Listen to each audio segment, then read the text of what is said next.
is our new YouTube channel. And I think it's just absolutely fabulous. We have a new camera that we're working with. We have some other new stuff that's happening, and my prayer is that all of this is doing what it's supposed to do. So we'll find out this week, certainly kind of what we're doing. One of the things that is a little bit of a question on the new channel is the fact that I have to enter start and stop times on this for live broadcasting, which ultimately really isn't live. It's being recorded so that you guys can watch this in the archive section. So I'm hopeful that I'm doing this right, and time will tell. So that's going to be the thing. Remember, we video these in 40-minute segments. And so what you'll do today here in your middle school class is you're going to watch 2 of these. So that's going to be the thing, is just that hopefully I can stay on top of the time and make sure that we cut this off here. In fact, we're going to go ahead and try something here, and let's just see if this works. Stand by. Siri. Hi. Siri. Well, okay. Everything is most definitely okay. Oh, well, no, Siri, it's not okay. I need some help here. Siri, can you... Who, me? Yes, you. Can you set a timer for 40 minutes, please? Siri, set a timer for 40 minutes. Done. I see you shiver with anticipation.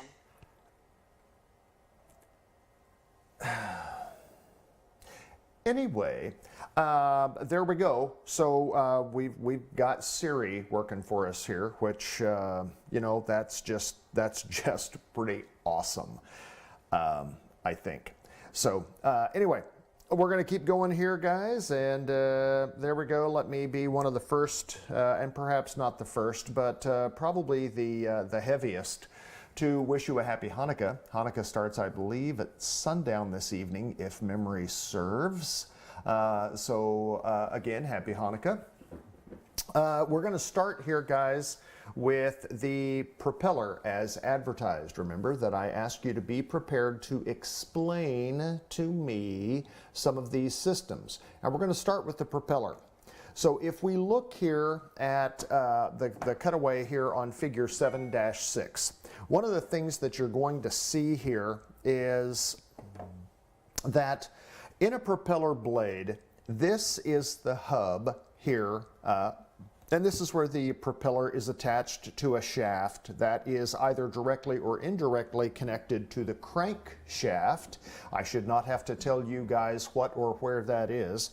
And this is the element that sits out in front or behind, depending upon how your airplane is built, your aeroplane to propel or push this airplane into those molecules that will allow flight. One of the things about the propeller is that a propeller does not have the same twist from the hub to the tip. You can see here what they're trying to show you is that at the hub you have a pretty pronounced twist or angle into this blade. And if you think about this horizontal line here as being the angle at which this propeller blade is twisted, you can see that right here close to the hub that you've got a pretty good angle. And then you can see that that angle begins to diminish, and ultimately the blade gets pretty flat here next to this line, or kind of what we refer to as a fine pitch. We have a coarse pitch here, and it becomes pretty fine at the tip.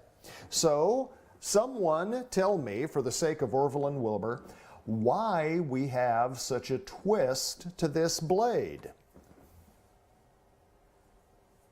Go ahead. Somebody tell me.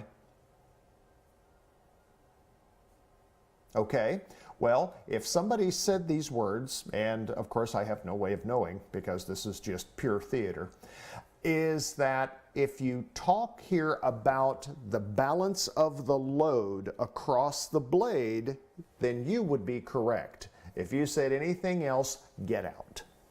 No, I'm kidding. You can't leave. We have you. So let's look here again at the blade. If you think about a spinning blade and thinking why we use a propeller that has a twist in it versus like a popsicle stick, it's because if you changed the entire angle of the blade throughout its entirety here, what would happen is you would wind up with an excess load toward the tip as compared to here at the hub. Why, you might ask? Well, here's why. This portion of the blade is going to spin slower compared to the wind as opposed to the tip. The blade, the interior portion of this blade near the hub, this could actually be going here slower than here because it doesn't have as great a distance to travel here. Whereas at the tip, it's traveling way fast. If you look here, you could have here near the hub, you could have this portion spinning at approximately 129 knots, while out here at the tip, it could be traveling at 389 knots. So that's pretty significant just given the diameter of the blade itself. So if you had that twist going through the entire length of the blade, you can see how the loads at the far end would be far greater than the loads near the hub. This is why you have a twist in it. Orville and Wilbur, thank you very much. They kind of figured this out in some of their testing that they did with propellers. So it's why they actually had propellers that stayed together versus some of the other people who had tried this and it didn't really happen. So that's one of the reasons why. When you look at this, you can see here that they're showing 2,500 RPM, revolutions per minute. And you can look here on a tachometer, which basically shows you the engine RPM here on this tachometer. You can see kind of a green range, which sort of represents sort of the normal operating load here on this engine, mostly in cruise. And you can see ultimately here that you also have a red line. And the reason that you have that red line on there is just to prevent you from having that RPM higher than this red line, at least for too long. Another thing here is that if you think about this, if you have a direct connection to the crankshaft on your airplane, one of the things that you have to think about is I want you to think about those valves. Do you remember the valves opening at the far end of the cylinders, the end of the cylinder that's away from the crankshaft? And you think about the timing that has to happen with those valves. So here's the thing, is you think how fast do these things open and close? Well, if you think about the cycles that they have to happen in, it opens in 1 and then then the exhaust valve opens in 4. But that means that the very next cycle is going to be 1 again. So you basically have 4-1, 4-1, 4-1, 4-1, 4-1, 4-1, 4-1, 4-1, 4-1, 4-1, 4-1. Okay, you kind of see where I'm going here with this. You have a camshaft. The camshaft actually works to create the pushing on those springs for the valves so that those valves open and close when they're supposed to. If you've got an airplane, let's say that's spinning here at 2,400 RPM, and you know that those valves have to open and close so quickly, if you did the math on this, you found out that these valves open and close at 2,400 RPM at approximately 120 times a second. That's a lot of movement in a pretty short period of time. So you kind of have to think about how those things work. And I just wanted to share that with you since you guys are experts now on the 4-stroke engine. Okay, so we look back here at the propeller. And you guys can certainly read how the rest of this works. So we have 2 different flavors of propellers. We have a fixed pitch propeller, and then we have a what we call an adjustable pitch or variable pitch or constant speed propeller. And what that means is this, is that for instance, with a Cessna 172, if you look over there at the desktop simulators, on the levers, on the throttle quadrant, you'll see a black knob and you're going to see a red knob. You don't see a blue knob, and here's why. On a Cessna 172, which is kind of what these things are meant to represent, The propeller is fixed, meaning that whatever is hung out there and however that propeller blade itself is twisted, that's all you get. It's just a one piece of hardware. And a Cessna 172, at least they used to, they made three different kinds of propellers. They made a climb prop, they made a speed prop, and then they made kind of an average prop. The climb prop would basically be something where you wind up with a finer pitch the entire time. A speed pitch has a little bit more of an angle to it, and it was basically just for cruise flight. I shouldn't have to tell you what a climb prop is for. So the cruise prop has a little bit more of a bite to it, so a little bit more of a pitch in that twist. And then you have an average prop, which gives you kind of a climb prop, kind of a cruise prop. It works okay in most of these conditions, but it's just pretty average. A climb prop, somebody in Alaska, a bush pilot, is probably going to want a climb prop. They want to get into short places, out of short places. They want to climb. They don't necessarily want to worry about, about speed. Somebody just flying a Cessna 172 from one place to another, they may want that blade that's got a little bit more of an angle to it if they're just flying places to go as fast as they can in a 172. And then most people will say, okay, I'll just take the average. I'll get something that's decent on the climb, decent on the cruise, and we'll call it good. That is a fixed pitch prop, meaning the twist of the blade is the twist of the blade. The pitch is the pitch. Then you have a constant speed, variable speed, or an adjustable pitch propeller. So what that means is this, is that, and I don't know that they actually have a picture here to show you, and they do not. So we're going to look right here back at this illustration. What that means is this. Inside this propeller hub, you have a pump, and in that pump is circulated oil. And each one of these blades, instead of this being, one big propeller from tip to tip, each blade is separate. Each blade gets attached, to this hub, and at this hub, there is a junction. In that junction where these propellers, each propeller attaches separately, each blade attaches separately. There is, on part of this box, as oil is used to come in here and move the pumps to kind of open and close, you can actually change the pitch of the propeller.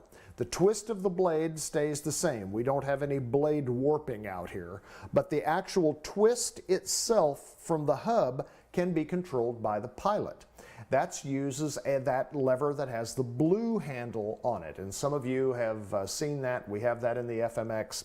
And that's how we can actually allow the pilot to adjust the pitch of that propeller to be most efficient for the phase of flight. So what this does for us, this allows us to have a fine pitch for takeoff.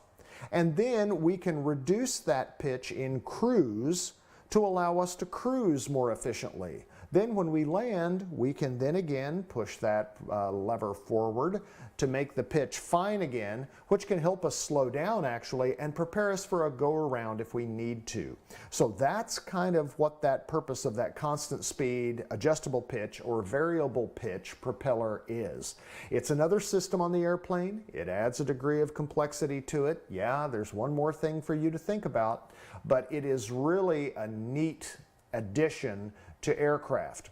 We have these in the Diamonds, so not all training aircraft are void of a constant speed or variable pitch propeller. We have them in the Diamond, and you will learn how to use those, and it makes the performance of the airplane better. So that's what the propeller is. Manifold pressure, that is also something that you're going to see with a constant speed propeller.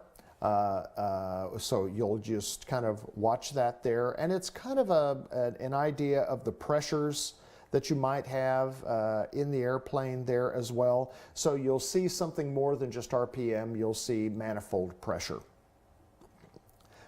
In those also, induction systems. Remember the three things that you have to have for combustion. You have to have air, have to have fuel, you have to have spark. So how do we get that air into the engine?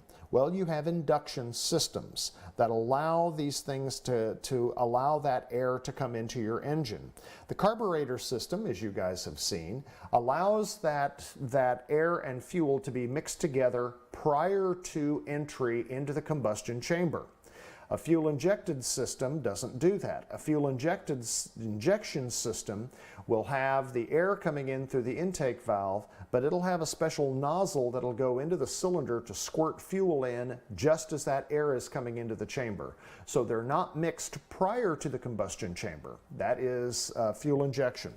So if we look here at the carburetor, the carburetor operates on kind of a float design, which allows fuel to come up to a certain level inside the actual carburetor itself.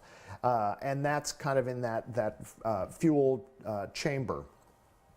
So if, for instance, you want to know kind of what that looks like, take the lid off the back of a toilet at your house and look there at that float at the top of the toilet. It allows water to reach a certain level and then it shuts it off. This kind of does the same thing, where you have a float inside that chamber that allows a certain amount of fuel to come in there, but no more. So that's sort of how that's adjusted. Through the air that's being pulled into the engine, that air, that kind of suction created with that air passage, pulls that fuel from that bowl and mixes it with the air. Now, the one thing that I want to show you here is that inside this, before it reaches this butterfly valve, and this butterfly valve in fixed pitch propellers, in fixed pitch propeller equipped aircraft is run by your throttle here again. So you can kind of, allow this to adjust the power output of your airplane. When you look here, you can see on the throat of this particular inlet portion, you can see that it has a curve to it. It is kind of restricted. It has a camber in much the same way that your aircraft wing has a camber on the top of it, and some wings may have it on the bottom as well. Remember what that does. That moves a fluid faster through that area. So remember, when you have a faster moving fluid, two things happens. You have a drop in pressure, you have a drop in temperature. So I want you to keep those things in mind. When you look here at this, and again, this the butterfly valve being run here by the throttle, and you can see all of this. I don't have to explain this because I know you have all done the reading. Is that at full throttle, this butterfly valve is going to be opened flat to allow the most fuel and air to be pulled into those cylinders. And then, at slower operating speeds, this will be partially closed to allow less fuel and air to come into the engine, so that it doesn't go as fast. So this is kind of how this carburetor looks. I hesitate to call this type of a fuel system ancient or old-fashioned, but it kind of is. I am unaware of any new engine being produced right now as a frontline engine with a carburetor system. There are engines and there are carburetors that are still produced to service older engines, but now everything is fuel injected. Fuel injection is just far superior to carburation, and that's kind of what we're doing here. But again, the FAA is going to test you on this. So we look here at the carburetor, and this is how the air and the fuel get mixed, and this is how that stuff gets pulled into the engine through this inlet. Now, the one thing that you really have to be careful of with carburetors is carburetor icing. How does ice form in this area? Well, think about what I told you here about what happens in this curved area. The fluid media speeds up, and by a fluid, it can be gas, it can be a liquid, it can be whatever that is. That speeds up. When it speeds up, you get what? You get a drop in pressure and you get a drop in temperature. That's correct. So when you have air that's being pulled into this system, and let's say that this air is humid, that there's water vapor in this air.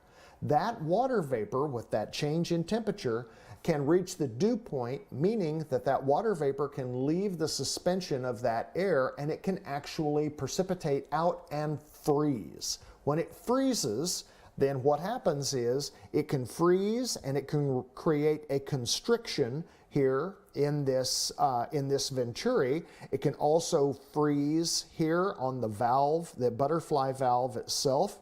And ultimately, it can not just reduce the performance of your airplane because it's not getting fuel and air into your cylinders. It could ultimately stop your engine if you're not careful. And so carburetor icing is a real situation that pilots have had to deal with. And here's the thing, is that you may think of icing and you think, okay, well, I'm not going to fly in icing conditions.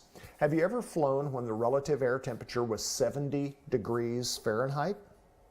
Yeah, I think most of us have.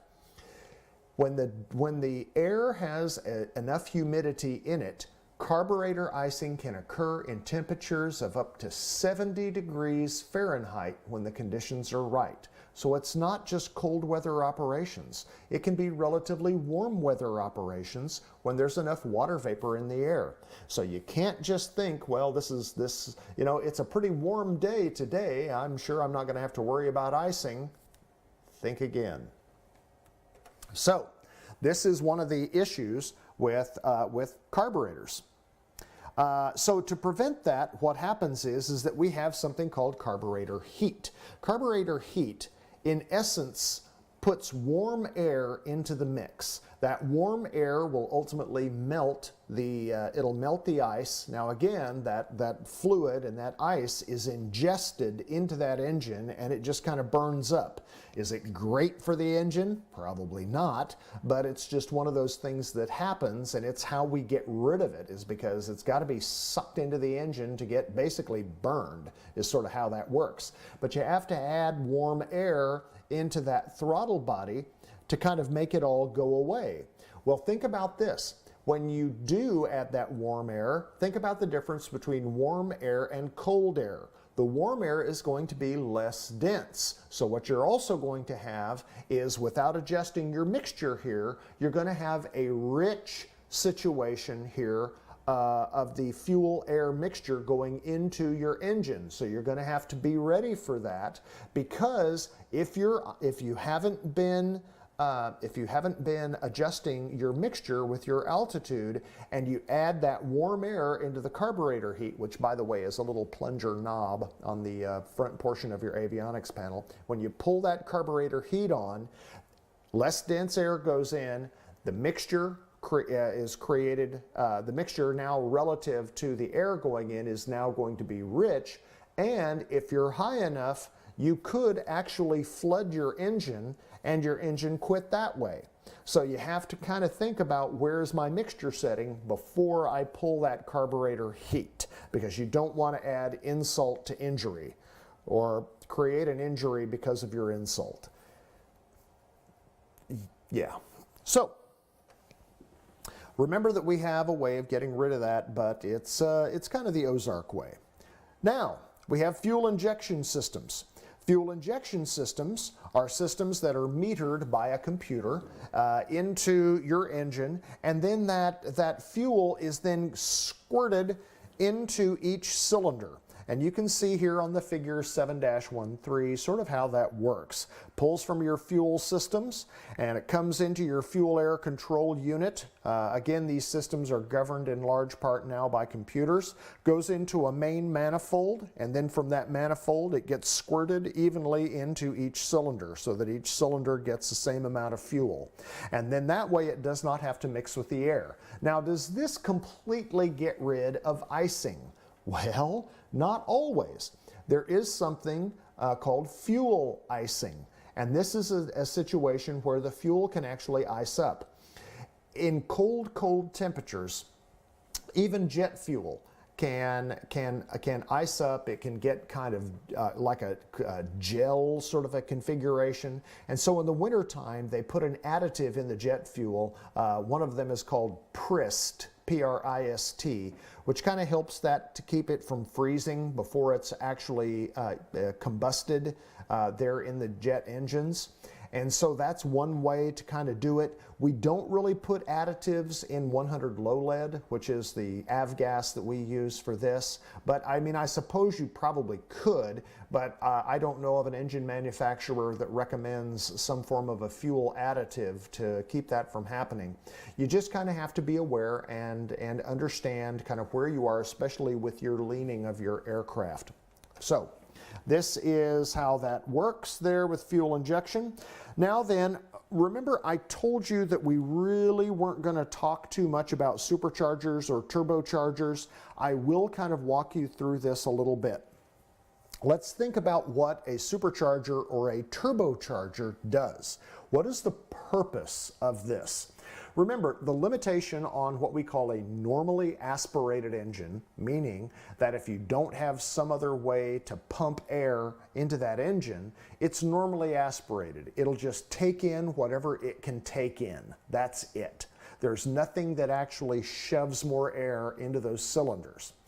So with that, again, you really start losing horsepower as you gain altitude because you just can't get enough air in so that you can get more oxygen molecules so you can use more fuel for more power. So you kind of reach a point where you're just sort of done. And in a Diamond DA40, that's at about 16,000 feet. And I will say that from 14,000 feet to 16,000 feet, that's kind of an all-day sucker. It takes you a while to really get up there because you really kind of have to baby that airplane to get it up there. Part of it has to do with molecules, part of it has to do with the wing, but a big portion of it has to do with your engine. So there's that. You kind of get topped out with regard to your service ceiling. Now, remember, the limiting factor is you have to keep leaning that fuel as you come out to maintain that 12-to-1-ish fuel-air mixture ratio so that you have 12 parts of air, 1 part of fuel for prime optimum combustion, like you would have at sea level. But as you go up, you lose that horsepower. To give you an idea, the Diamond DA40s have a 180 horse engine. Well, that 180 horse engine is max power at sea level. What kind of horsepower do you think you have in Aspen? 140, 145 horses right there at 8,000 feet? Yep. And it gets worse. You're down to less than 100 horsepower, you get above 12,000 feet. So now you don't have nearly as much horsepower as you did at sea level because the limiting factor is the air. The more air you can put in there, the more fuel you can put in there. The more fuel you can put in there, the more power you're going to generate in your engine. Okay? So, gosh, if only we had a way of shoving more air up in there. Well, there's a couple of things called a supercharger and turbocharger. These things are designed to shove more air and therefore more oxygen into your cylinders for combustion. The way they operate is a little different, however. A supercharger actually uses it's an engine-driven system, meaning that the engine itself drives the impeller to suck more air through the atmosphere, that's around your airplane, to suck more air into your engine. It's an engine-driven system. So what that means is that you're actually using some of the power that you can generate to generate the turbocharger, or supercharger, versus your engine. So it kind of pulls some of the performance off your engine. The good news is it's a relatively simple device. So that's kind of the trade-off.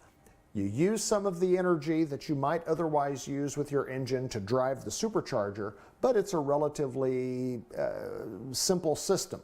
The next one is we call a turbocharger, and there's a couple of flavors there. You have a turbocharger and you have a turbo normalizer. So we'll talk about how those work. The turbocharger is a separate system.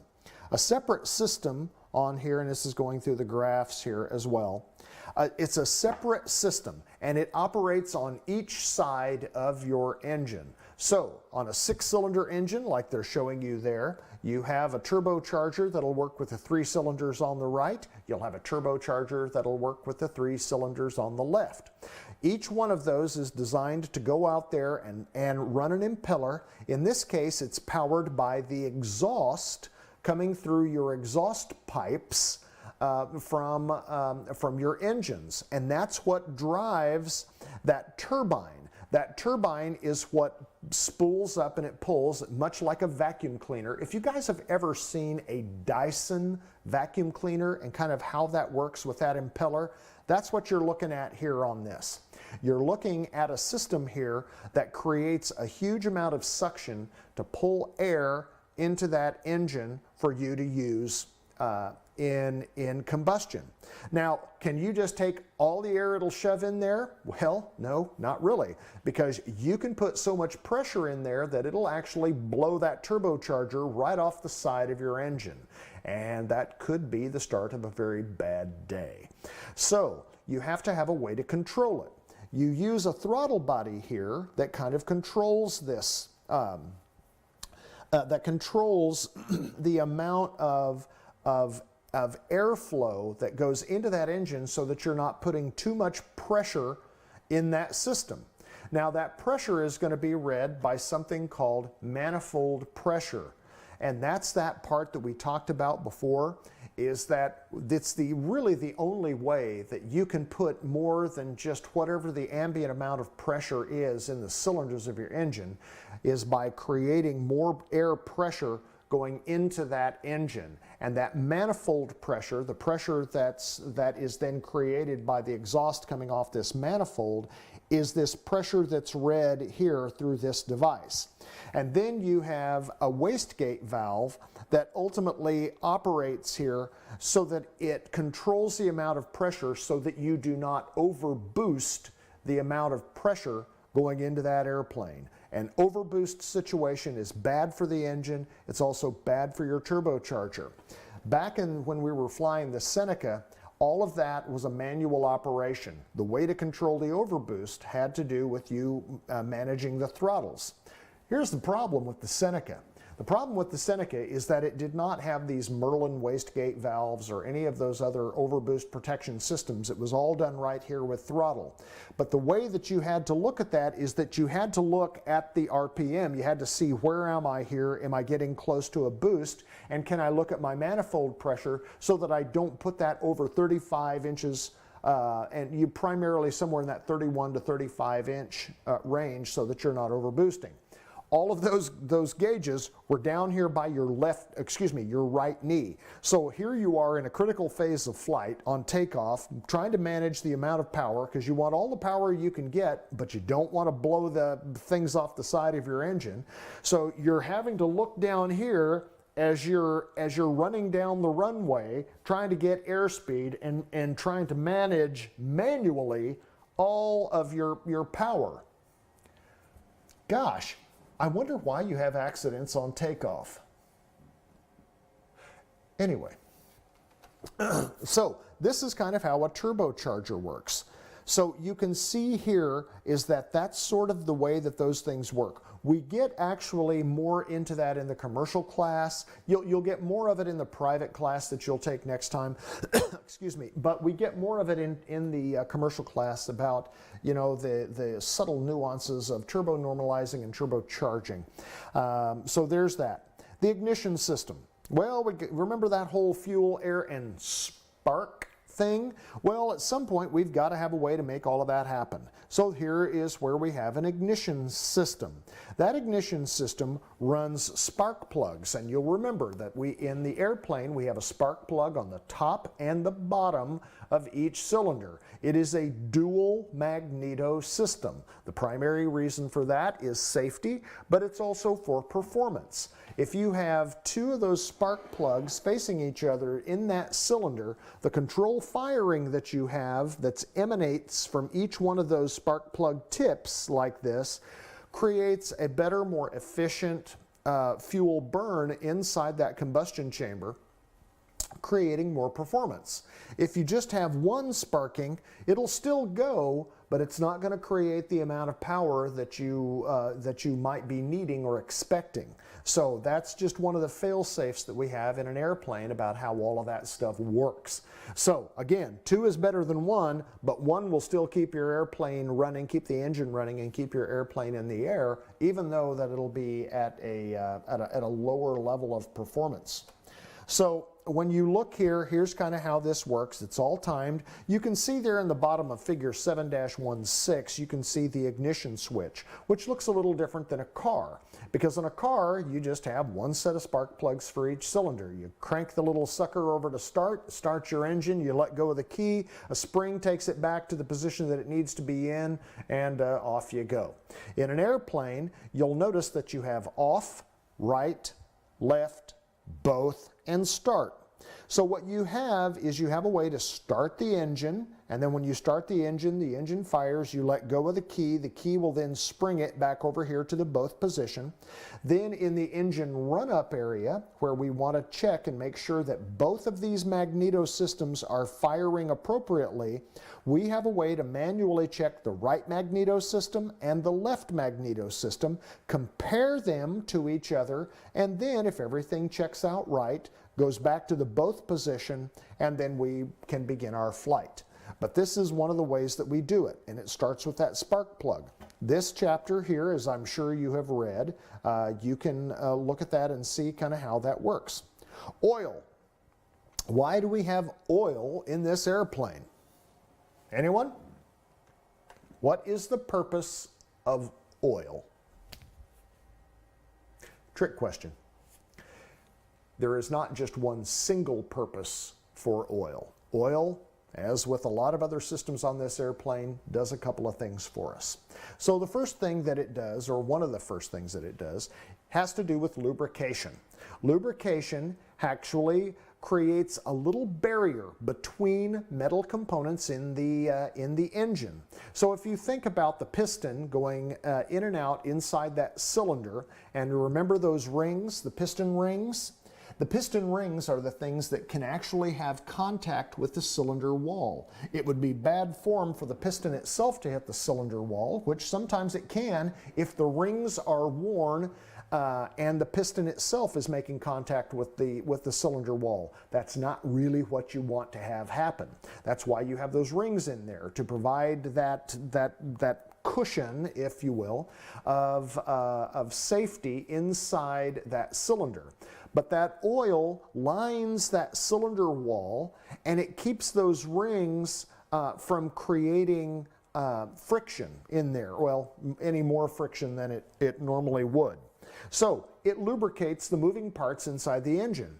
It also cools that engine. By reducing that friction, it makes the engine kind of cool. Does that oil get hot?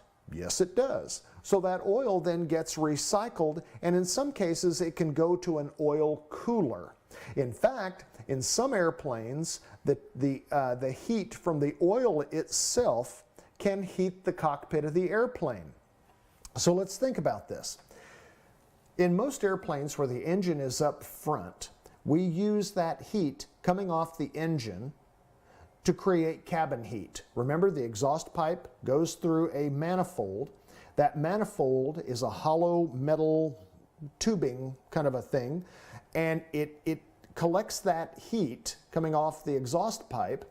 That manifold is then, that air is pulled through that hollow portion of the manifold, and then it should be clean air as opposed to meaning non-toxic.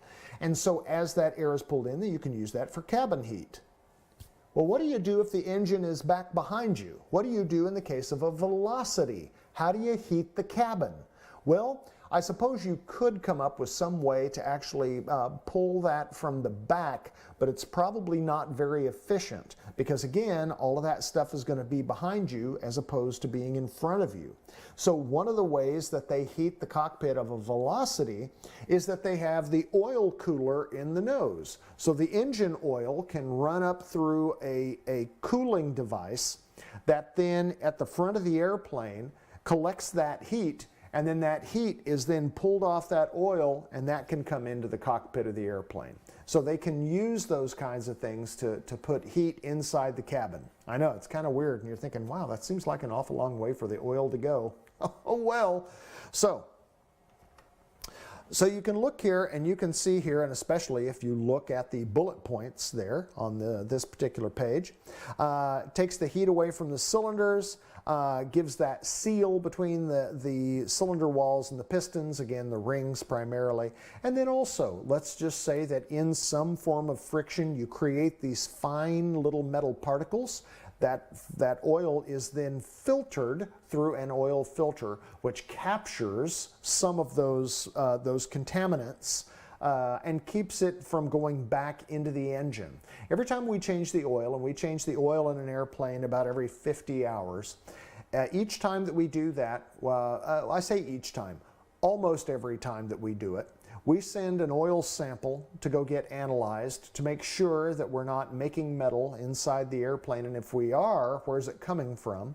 And then we also open up that filter. We have a special cutter that cuts open the metal container on the outside of the filter, and we spread that filter media out, we unroll it, and we look at that to see, is there metal in here? And if so, what color is it? And you're thinking, color, what does that matter? The engine manufacturers over time have cleverly come up with a way to kind of tell where you're starting to get some wear that you can detect with the naked eye. Part of that has to do with the color of the metals that you see. The rings, the pistons, the cylinders, the valves, each one of these things have different colors. And so you can tell what is showing signs of wear by the color of the metal that you're seeing inside that filter, if you see metal inside that filter. So anyway, just a little thing there to share with you. So that's kind of one of the things there with oil. It's important to check, oh, look there, timer's done. Okay, so I'm gonna stop this broadcast and I'm gonna start another one here, and we're gonna continue with oil, okay? So, coming right back at you, this time picking it up with oil, etc.